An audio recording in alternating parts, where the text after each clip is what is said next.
extremamente importante não descurar da higiene oral por vários fatores. Um dos fatores é, à medida que vamos descurando e perdendo um bocadinho o cuidado que temos com a nossa higiene oral, podemos ter consequências na nossa saúde sistémica, ou seja, no nosso corpo. Se nós não mastigamos os alimentos de forma correta, vamos fazer com que esses alimentos cheguem ao nosso estômago e aos nossos intestinos com um tamanho ligeiramente maior do que aquilo que deveria ser. E isso vai implicar com que o estômago tenha um trabalho extra. E ao ter um trabalho extra, o estômago vai precisar de mais tempo e de mais energia para conseguir digerir esses alimentos. E, portanto, nós, com o passar dos anos, se não mastigamos corretamente, vamos acabar por ter problemas estomacais, problemas no estômago e também, consequentemente, nos intestinos.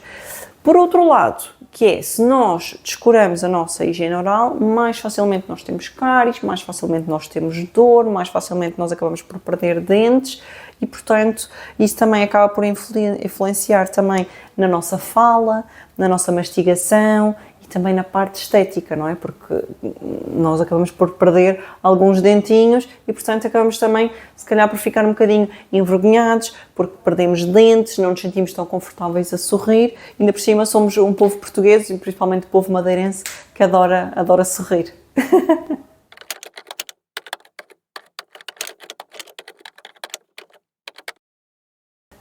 Um dos grandes sintomas é o sangramento gengival. As gengivas são extremamente sensíveis e no momento em que a higiene não está a ser correta e que há uma maior acumulação de placa bacteriana e até mesmo de restos de alimentos, faz com que as gengivas mais facilmente sangram. Portanto, se nós, quando estamos a escovar os nossos dentes e as nossas gengivas com muita facilidade começam a sangrar, isso é mau sinal.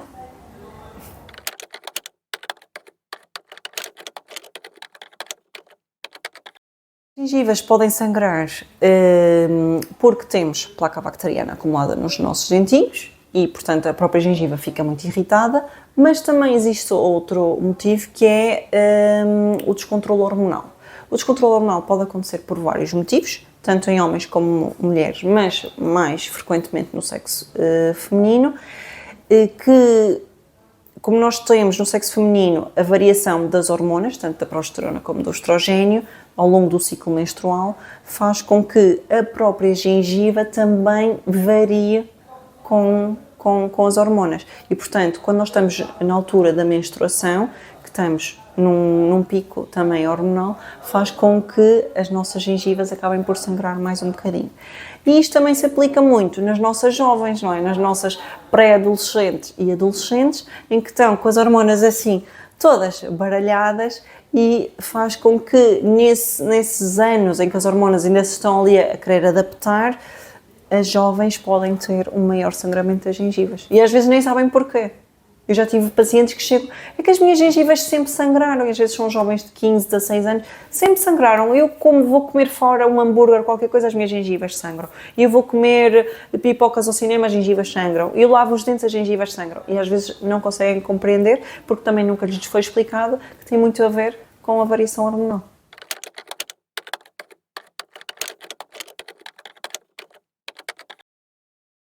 A nível da cavidade oral, nós podemos ter gengivite, que é a inflamação das gengivas, podemos ter periodontite, que é a perda de osso e a perda dos órgãos que dão suporte ao dente, e como vamos perdendo o suporte do dente, os dentes podem começar a abanar com o passar dos anos. Isto não é algo que leva um mês ou dois, não, isto leva anos para acontecer. Para além disso, nós também podemos ter a cáries, que a cáries é uma das doenças mais mundialmente mais prevalentes, estava a falar a palavra, prevalentes, e portanto tudo isso são consequências de uma má higiene oral. A nível sistémico, existem muitas doenças que estão relacionadas, tanto a nível intestinal, como a nível do estômago, como também a nível cardíaco, por exemplo. Quando nós temos muitas bactérias na nossa boca, a nossa saúde cardíaca também é afetada. Nós temos algumas bactérias que são da cavidade oral e que, havendo má higiene, essas bactérias da cavidade oral podem migrar para o coração e afetar as válvulas do coração. E muitas vezes levam a que seja necessário cirurgia cardíaca para a substituição de válvulas. Outra das coisas que atualmente tem estado assim em voga na parte científica é que a saúde oral está muito relacionada com a parte da infertilidade ou da fertilidade, neste caso, da mulher. Ou seja, há estudos que neste momento estão a estudar, não é? De que mulheres que têm uma pior higiene oral podem ter mais dificuldade para engravidar.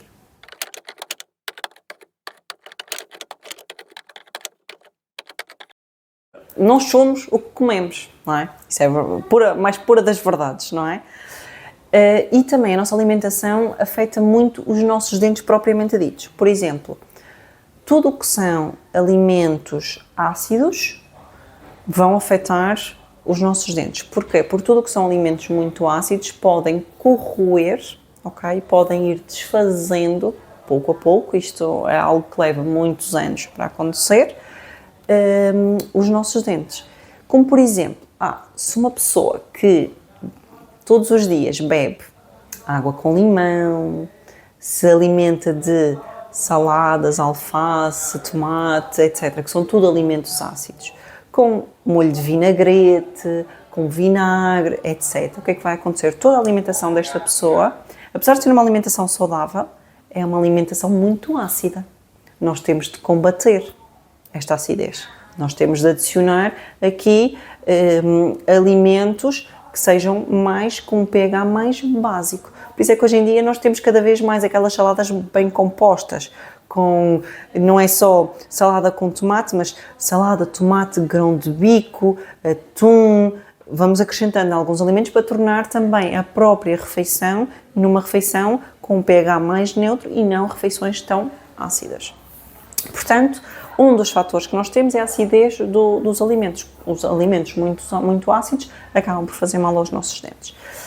Outro fator é também alimentos muito açucarados. Bolos, gomas, etc. Bolachinhas, suminhos, etc. Tudo isso acaba por não nos fazer bem a nós, mas também aos nossos dentes também não faz bem. Porquê? Porque os açúcares que estão nos alimentos vão-se colando aos nossos dentes e as bactérias utilizam esses alimentos, restinhos que ficam ali colados, para produzir ácidos. E ao produzir ácidos, o que é que acontece? A nossa saliva fica mais ácida, ficamos com aquele sabor na boca que parece que temos a boca ácida, não é? Assim, com aquele sabor estranho. E esses ácidos que as bactérias vão produzindo vão corroendo também os nossos dentes, levando ao aparecimento de cáries.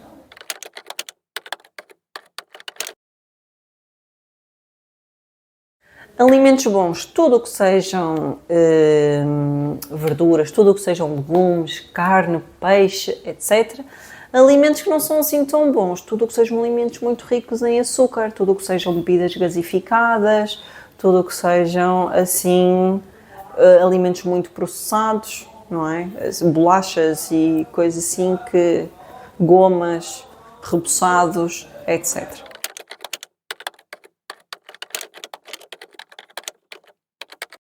A melhor estratégia na higiene é a prevenção, sem dúvida alguma. Prevenir, cuidar da nossa saúde oral é também cuidar do nosso corpo, é cuidar de nós.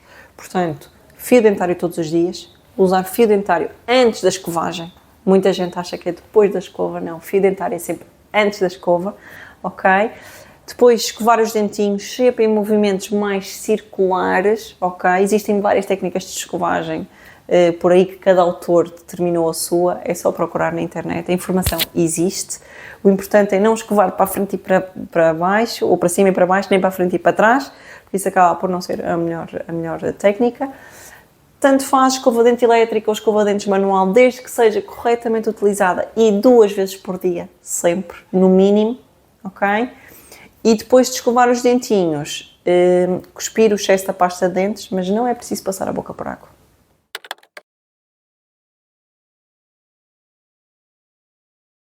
O fio dentário utiliza-se antes da escovagem, porque o fio dentário foi feito para nós retirarmos os restos dos alimentos antes de passar a escova.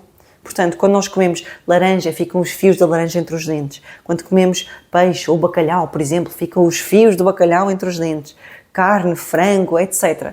Existem muitos alimentos na nossa alimentação em que os fiozinhos ou os restos dos alimentos ficam presos entre os dentes. E para isso devemos utilizar o fio dentário para remover esses excessos. Removendo esses excessos, o que é que nós vamos fazer? Passar a escova de dentes. Escovinha, escovar, por fora, por dentro, escovar a língua, nunca esquecer que a língua fica sempre esquecida, ok? E depois cuspimos e não passamos por água. Por que eu não passar por água? Porque as pastas de dentes são consideradas medicamentos. E ao serem consideradas medicamentos, elas têm compostos químicos na sua composição que fazem com que a pasta de dentes vá atuar tanto nas gengivas como nos dentes. Por isso é que existem pastas de dentes, as pastas de dentes não são todas iguais. Existem pastas de dentes para gengivas sensíveis, para dentes sensíveis, para gengivas que sangram, pastas de dentes para branquear. Existem 1001 tipos de pastas de dentes, de 1001 marcas, e o objetivo da pasta de dentes é também atuar e ter tempo para atuar. Se nós só lavamos os dentinhos durante 2 minutos, que é o tempo correto, não dá tempo suficiente da pasta de dentes atuar naqueles 2 minutos. E, portanto, nós cuspimos o excesso da pasta de dentes e aquele restinho de espuminha que fica por ali, ficou. Isto implica que também não vai ser necessário utilizarmos colutórios, não é? Porque a pasta de dentes já vai atuar. O flúor, por exemplo, que existe na pasta de dentes, o objetivo do flúor é ajudar a fortalecer os nossos dentes, fortalecer o esmalte. O esmalte é a capa mais superficial do dente. Portanto, o flúor o que vai fazer é proteger os nossos dentes das cáries, proteger os nossos dentes dos alimentos ácidos, proteger os nossos dentes das bebidas gasificadas, etc., não é? Portanto, o que nós queremos é que o nosso dente esteja protegido. Mas se o flúor só está em contacto com os nossos dentes 2 minutos de manhã, 2 minutos à noite, é pouco, não é? São 4 minutos em 24 horas. Em contrapartida que, se nós vamos dormir, lavamos os dentinhos, cuspimos o excesso da pasta de dentes e o restinho ficar ali a atuar a noite toda, são 6 ou 7 horas em que aquele flúor ficou a atuar nos dentes. E, portanto, maior proteção.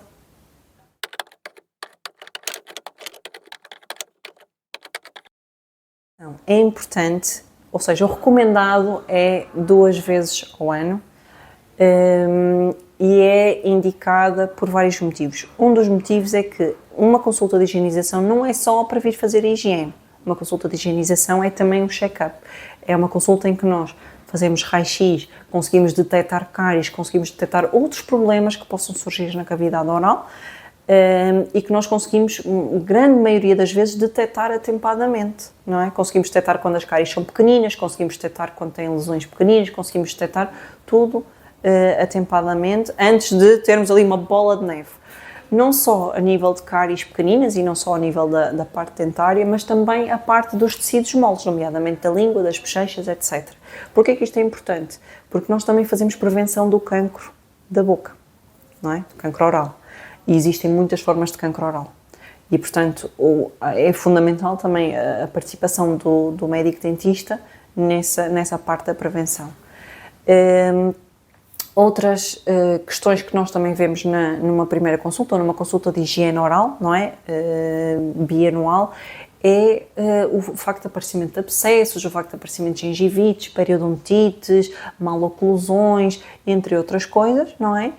E, para além disso, obviamente, também fazemos a higienização e ajudamos o paciente a corrigir algumas falhas que o paciente possa ter na técnica de escovagem, não é? Às vezes o paciente escova os dentes todos os dias, mas a higiene não está correta porque a técnica de escovagem não é correta, ou porque a pasta de dentes não é a pasta indicada para aquele paciente, ou porque tantos outros motivos que podem surgir e que nós, na consulta de higienização, conseguimos corrigir e conseguimos ajudar o paciente a melhorar.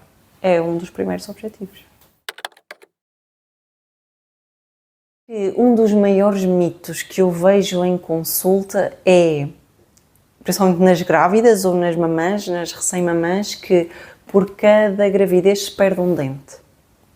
Não é? O que os dentes, o bebê tira cálcio aos dentes da mãe. Isto ouve-se falar muito. Isto é puro mito, não é? Porquê é que isto acontece? Acontece, ou seja, nunca em nenhum momento aquele feto, aquele bebé que está na barriga da mãe, vai buscar cálcio aos dentes da mãe. Isso não existe. O bebé cresce através dos nutrientes que chegam à placenta através da alimentação da mãe, ok? Agora, porquê que pode haver grávidas que tenham, durante a gravidez ou após a gravidez, problemas dentários? Isto é fácil. O que é que acontece na gravidez? Muitas alterações hormonais, não é? As hormonas estão todas baralhadas e todas loucas. Perfeitamente normal, faz parte. O que é que acontece? Quando as hormonas estão todas baralhadas, o que é que nós temos? O que é que acontece com as nossas gengivas? Maior sangramento. Maior sangramento, o que é que acontece? Se eu vou escovar os dentes, nunca sangro das gengivas e de repente começo a sangrar das gengivas todos os dias, o que é que eu vou pensar? Sou eu, o problema sou eu, estou a fazer muita força, então vou escovar menos. Vou escovar com mais devagarinho, não vou tocar tanto na gengiva. O que é que vai acontecer? Uma bola de neve. Não escovo tão bem, mais placa bacteriana, mais restos de alimentos acumulados nas zonas das gengivas, mais a gengiva sangra, menos eu escovo e por aí em diante. Até que chega um ponto em que, passados 9 meses, que for aquele pico todo da gravidez, não é? Chega passados 9 meses, tenho cáries. Não é? E portanto, o que é que acontece? Nasce o bebê, lá vem a mãe, eu tive um bebê há 1 mês, ou há 2, ou há 3, e agora tenho dores de dentes, tenho isto, tenho aquilo, tenho aquilo outro. Porquê? Porque foram surgindo problemas aqueles problemas foram surgindo pouco a pouco durante a gravidez e não foram detectados. Porquê? Porque, obviamente, durante a gravidez nós não podemos fazer radiografias nas consultas de higiene e, portanto, aquelas carizinhas pequenininhas que às vezes se podia conseguir detectar com radiografias, nós não podemos fazê-las.